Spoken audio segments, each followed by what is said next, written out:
So next we're going to move into our Accelerate keynote, which is going to be delivered by Mr. Jordan Mullet. Jordan has been a partner with Sandler by Ruby Group for over 10 years.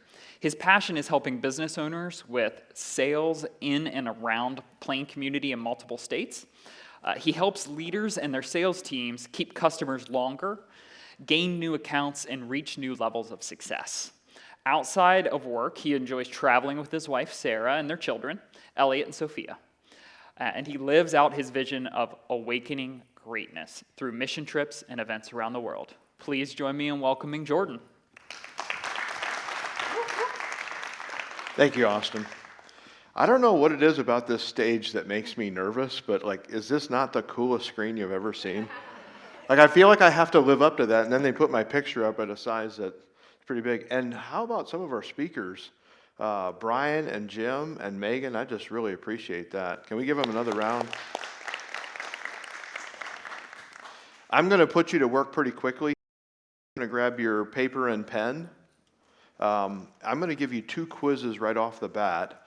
And the quizzes are designed to help us uncover something about sales that happens on a regular basis, that when we uncover it, you're going to be like, oh yeah, that happens all the time, but we're not always aware of it, and so it's going to help with that. The quizzes are a little bit difficult, so because of that, I decided to give away a prize to whoever gets both quizzes correct. And I did talk to my attorney, Chris, and he said that anybody that has taken this quiz prior is not eligible, so I apologize if you've taken it prior, you don't get eligible. Because the prize is so big, I've decided to give away a 2017 Ford F-150 Raptor to whoever gets both. Well, it's a difficult quiz. There's 5 questions in each, 2 quizzes, 10 questions, and I just thought, well, if it's that difficult, I don't want you guys to feel bad, so I'm going to put something, let's see here. Yeah, so I just went way out. I don't know if you can, it's not that, but, so this is available to whoever wins, so we'll go with that. Okay, next screen.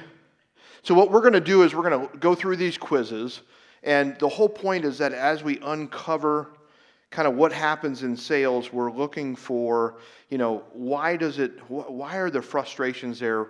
Why do sales, I want to be respectful when I say this, but have you ever noticed that salespeople can kind of be weird, right?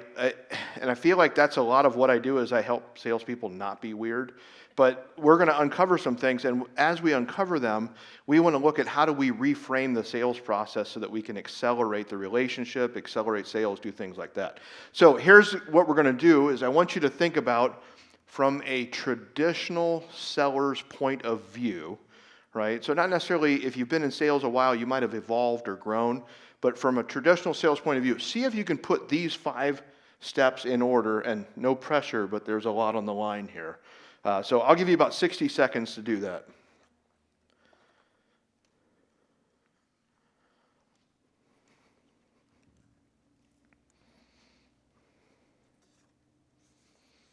And to help me, once you figure out that you've got the 5 in order, put your pen down, then I'll know you're done.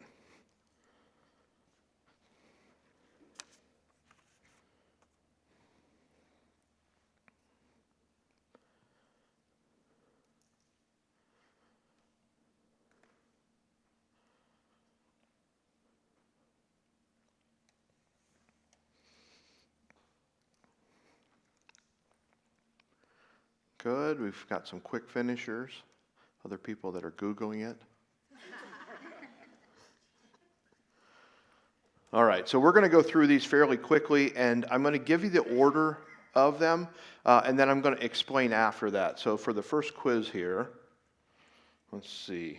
And let's do this just for fun. If everybody wants to stand up, I know you might have water in your hand or something like that, but we're just going to see how good you do, and if you get something wrong, I just want you to sit down. Then we'll actually know at the end who has a chance at the Ford Raptor. All right, so first one in the seller system is ask questions. So if you did not get that, sit down. I apologize to my daughter. She's not eligible. Next is give estimate or proposal. Number 2, and we lost a lot more there. Right? Number 3 is ask for the sale. Ooh. Wow, we are down to 3 people, and 2 of them have taken it before. And then number 4 is answer concerns. And then number 5 is follow up. We are down to 2 people. All right, you guys can sit down while we do this next quiz. So the next one, we're going to think about this from the perspective of the seller. So I want you to take your buyer hat off, and I want you to think about what it's like to interact with a salesperson. When you're interacting with them, and we don't realize this, but we do have a system. We've got a way that we interact with salespeople because they can be kind of weird at times. So go ahead and put these 5 in order.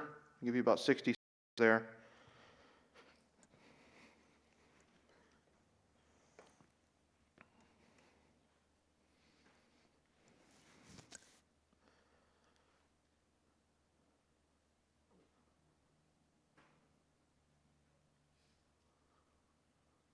And then put your pen down once you got it.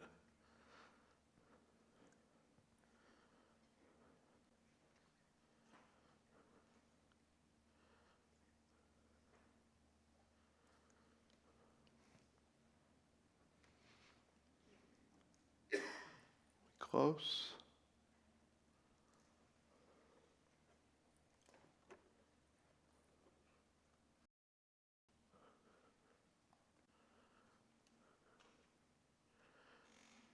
All right, just for fun, we've got the 3 people, right? Kyle, Jimmy, and I'm not sure if I know your name.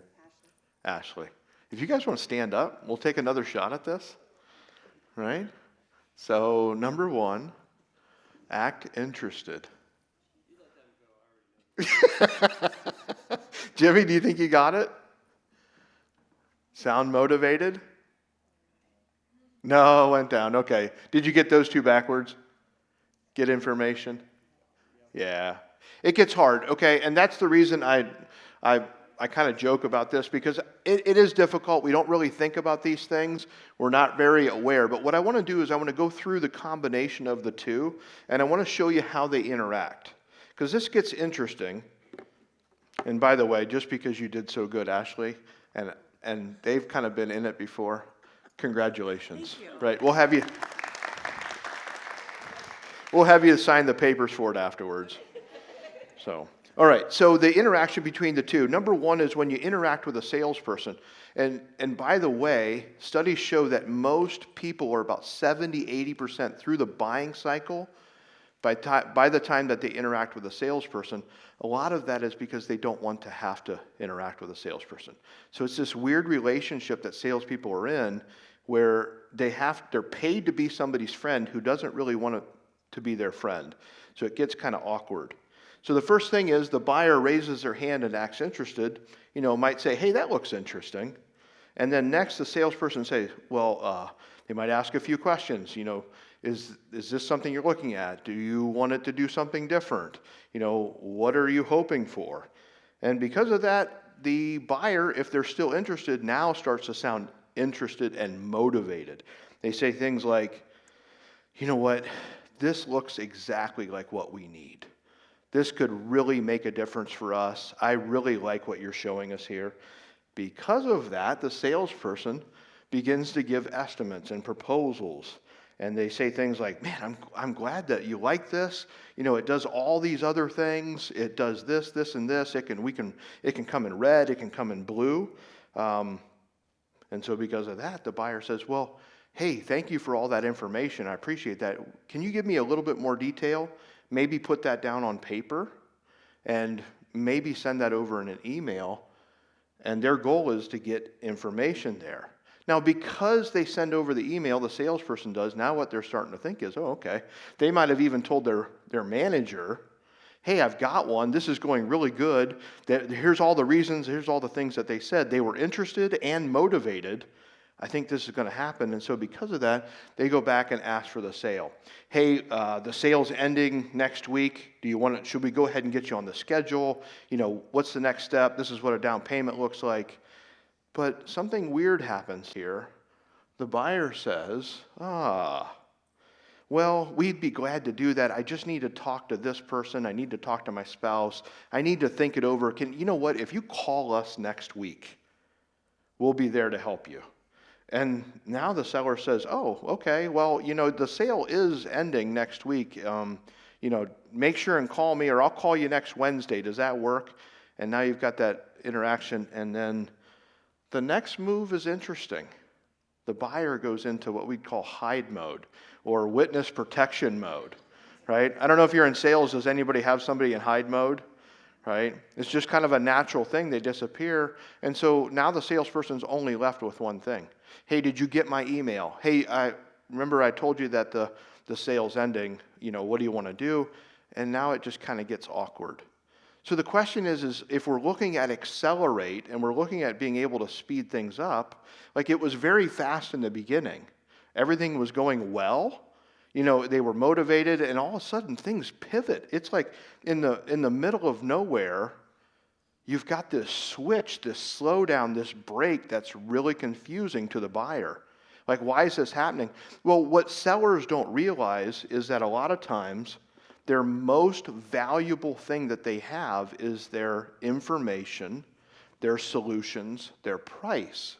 But it's weird because we don't necessarily, as sellers, we don't charge for it, right? It's something that we offer for free, we give away, because we're kind of taught that if we do all the right things and we act in a certain way, we answer positively, we give them all the solutions, we tell them all the things, that we're going to get a sale.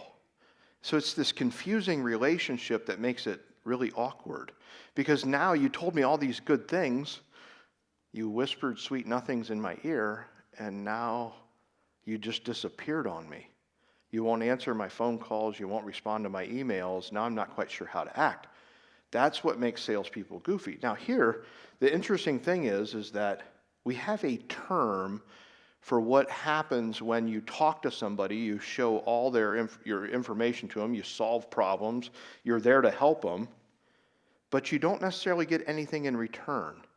So the phrase for that is called unpaid consulting.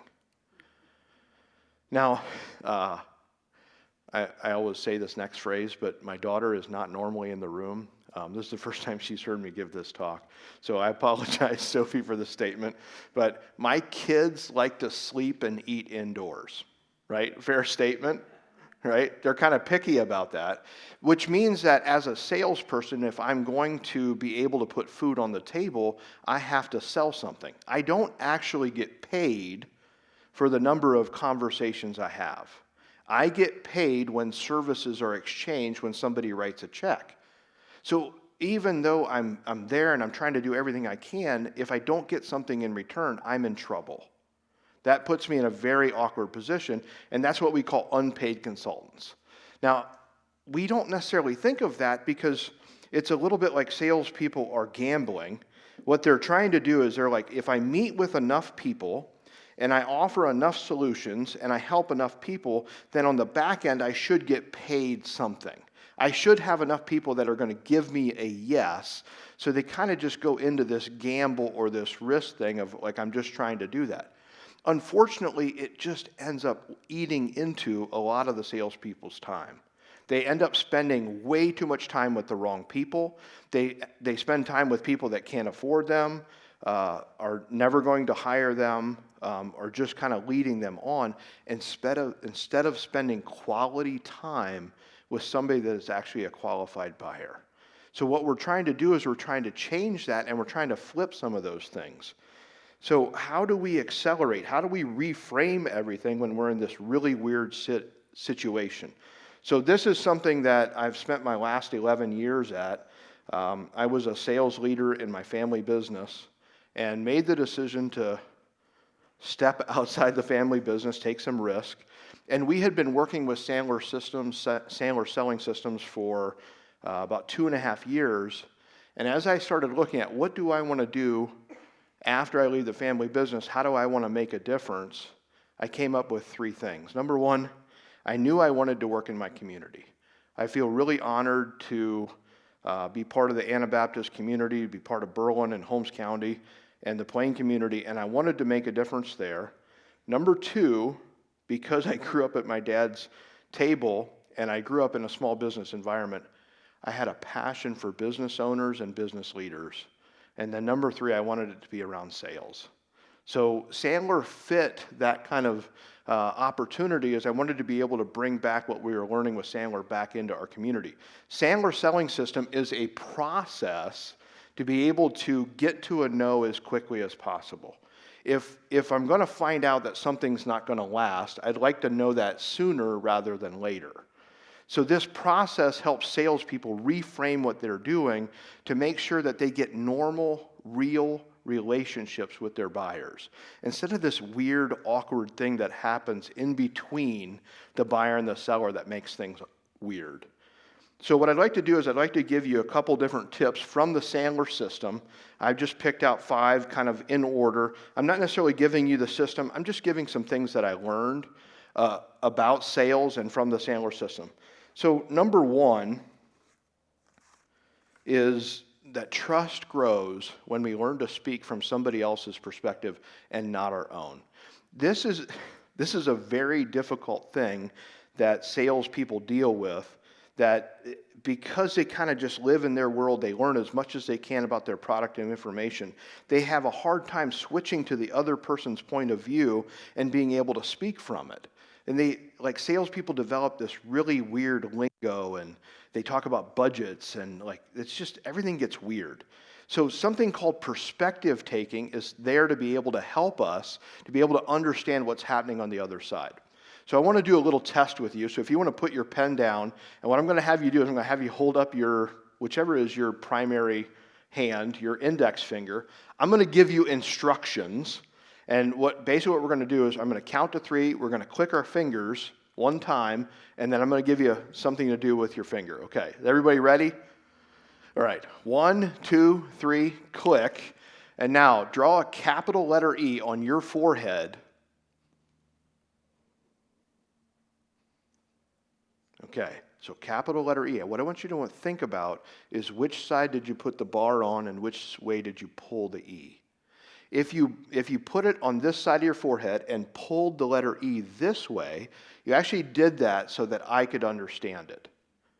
If you did it the other way, you did it so that you could understand it, right? That's perspective taking.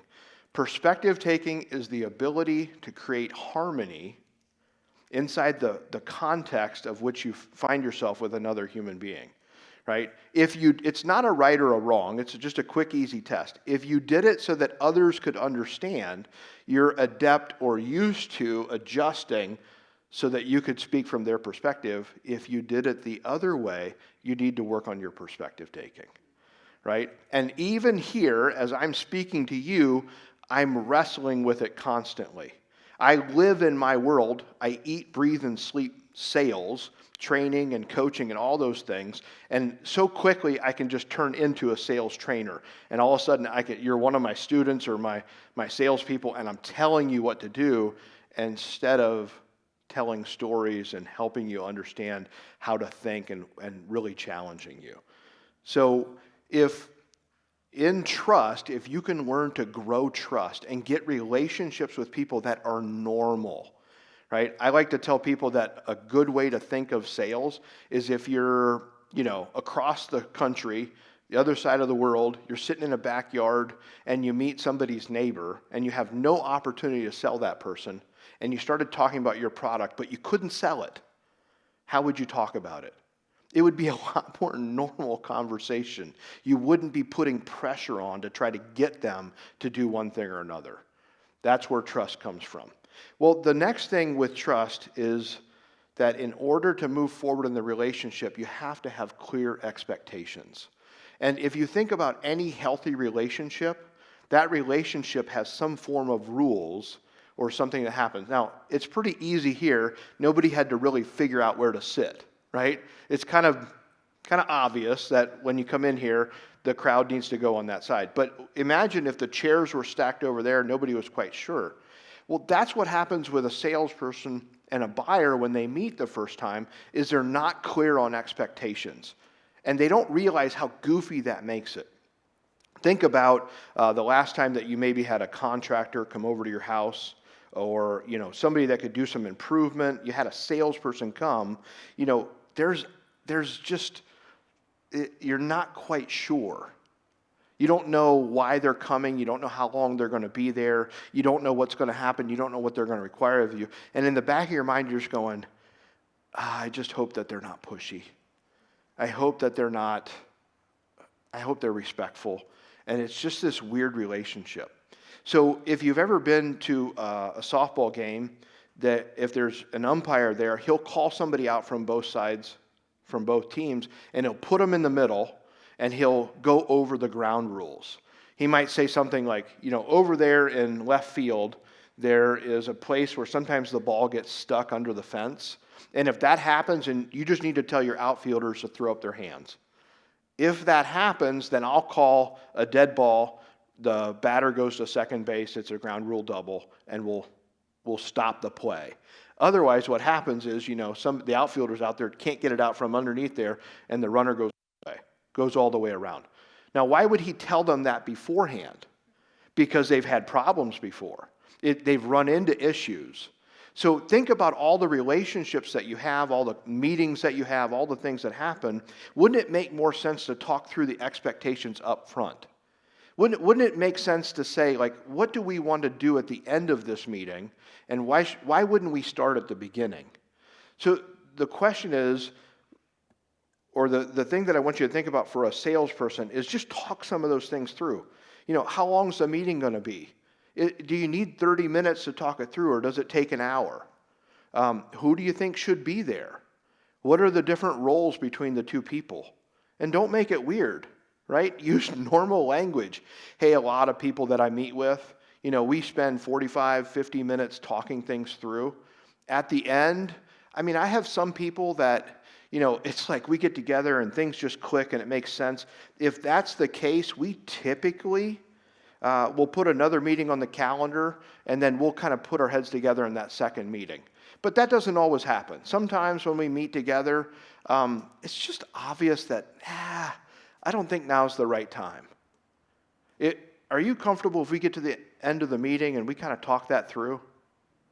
That's what clear expectations are, right? It just helps ease tension. Another example I always like to think about is when my kids were young, my son struggled with cavities, and he struggled with trusting the dentist. Does anybody else struggle with trusting the dentist? Right? It's hard. It's weird, right? Having somebody go in your mouth, and our local dentist told us, I'll try one more time, but if it doesn't work, I need you to send you to a pediatrician up in Canton. Pediatric dentist. And I thought, oh man, that's going to cost a fortune. I was hoping and praying that it would work. It didn't.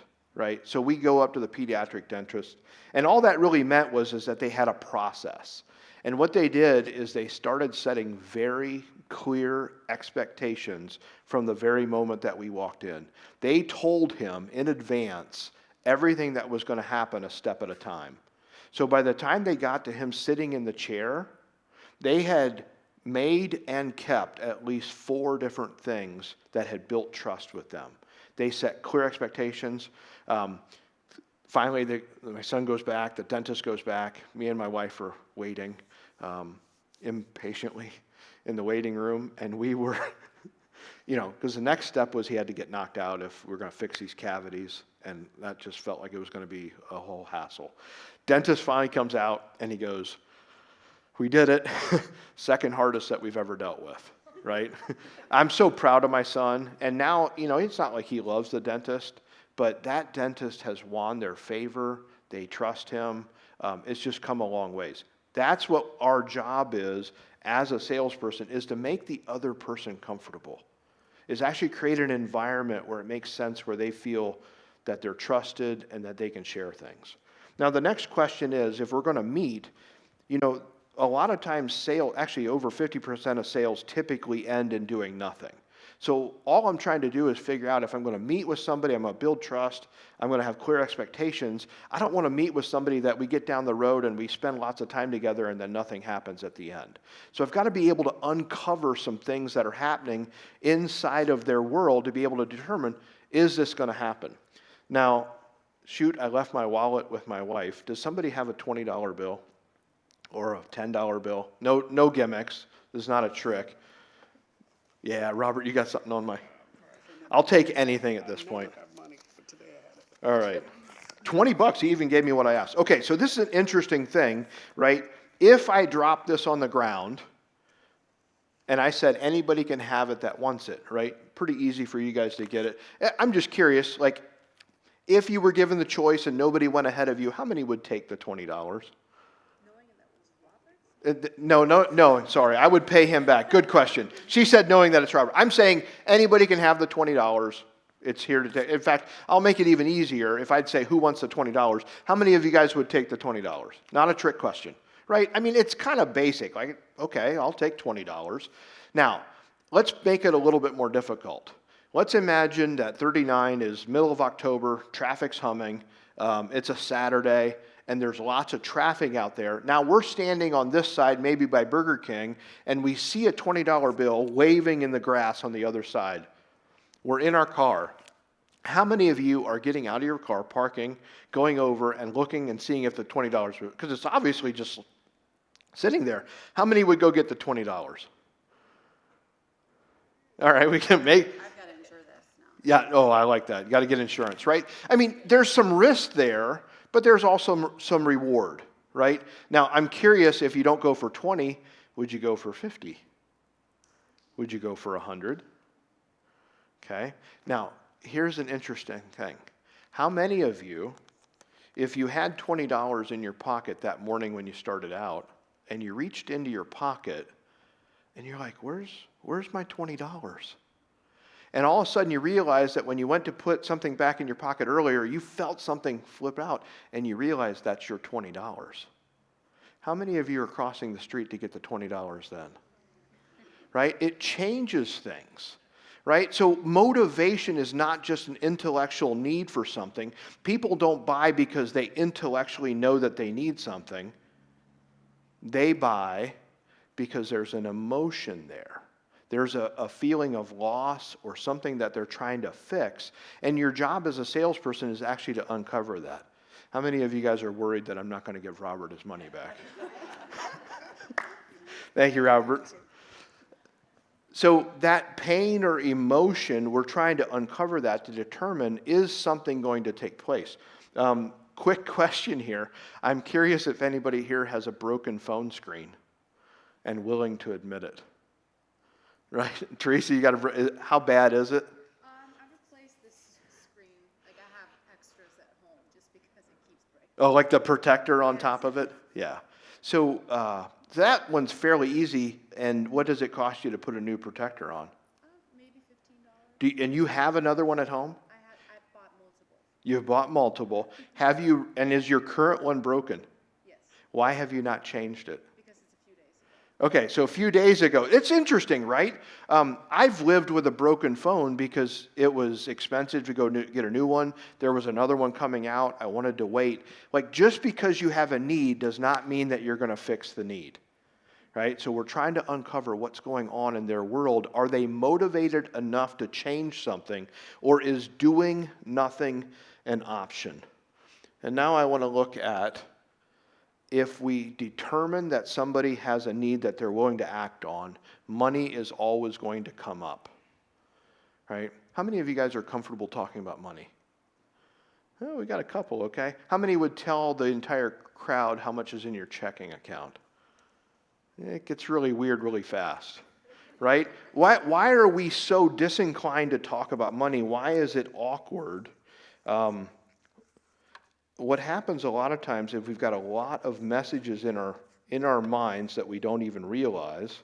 I wanted to ask you guys a couple questions here. See if you can or fill in the blank at the end here. Money doesn't grow on. Penny saved is a penny. Save your money for a. There's no such thing as a free lunch. Good. That's an older one. And then lastly, and maybe your parents were really good at teaching you this, don't talk about money. So now I get paid as a salespeople to talk to strangers about money. What am I taught to do with strangers? Yeah. No wonder I feel so weird when I go about doing those things, because I've got all these thoughts inside my head. By the way, has a salesperson ever asked you what your budget is for something? Right? That's a weird question. right?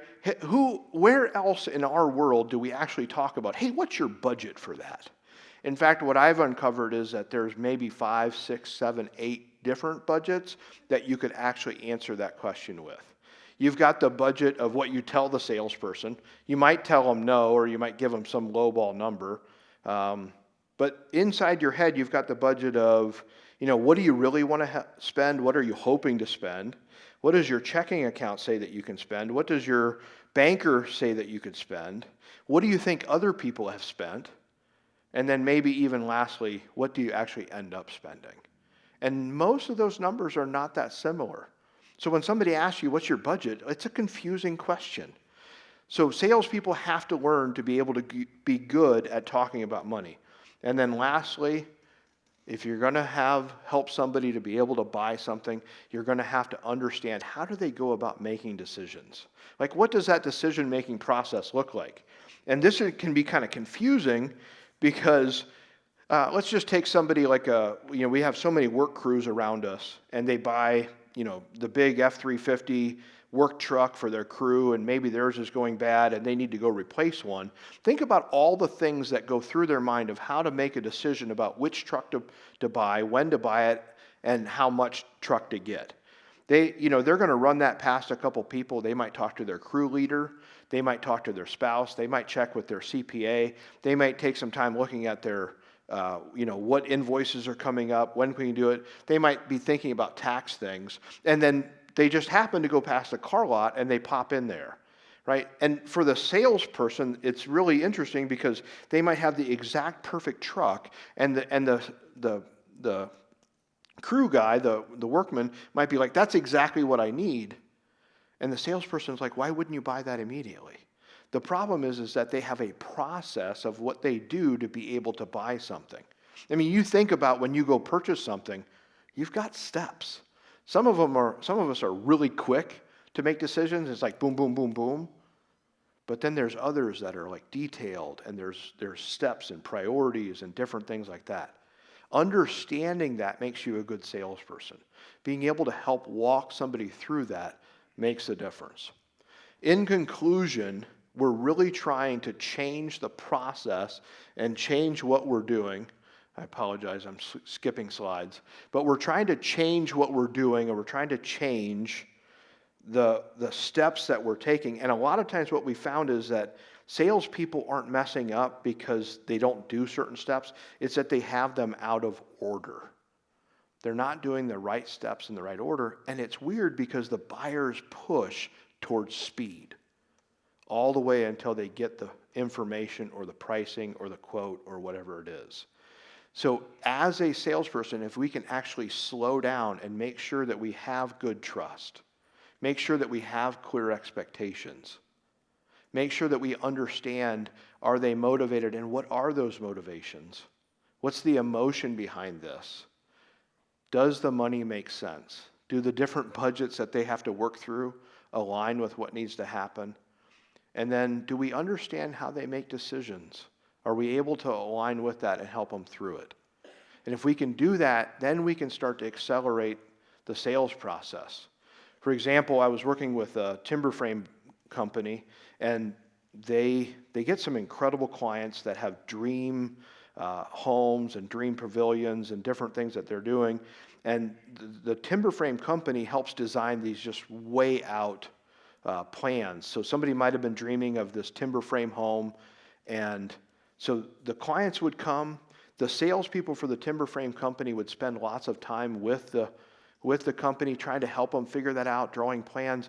What they discovered is sometimes they'd spend 1, 2, 3 years with these people, and in the end, they would end up not building a timber frame home. And when I started working with them, the timber frame salespeople were worn out.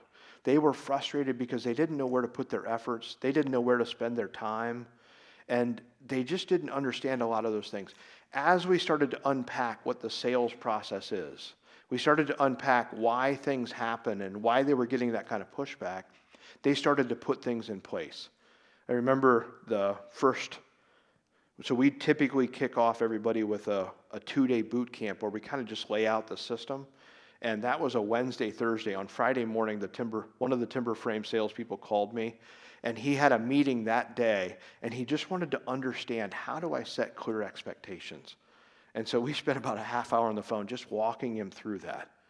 It was wild to watch that company go through a transition of frustration, and to see that the salespeople, all of a sudden, their relationships with their clients started changing. The truth started coming out. And they started to have real conversations. And because of that, they stopped wasting time with the wrong people. They started spending a lot more time with the right people, and sales just took off. I really am grateful to be able to spend time with you guys here. You guys have been a great crowd. I appreciate that. I give this talk to lots of people, so if you're part of an organization or you want me to come in and talk to your sales team, I'm happy to do that. That says my time is up. If you are a business owner and you're in some form of sales and you want to talk, usually it just starts with us sitting down and having a conversation, usually about 45 minutes to an hour. If I can't help you, I'll tell you that. If I can help you, I'll give you some different things. If there's a way that we can see working together, we'll figure that out together. But thank you.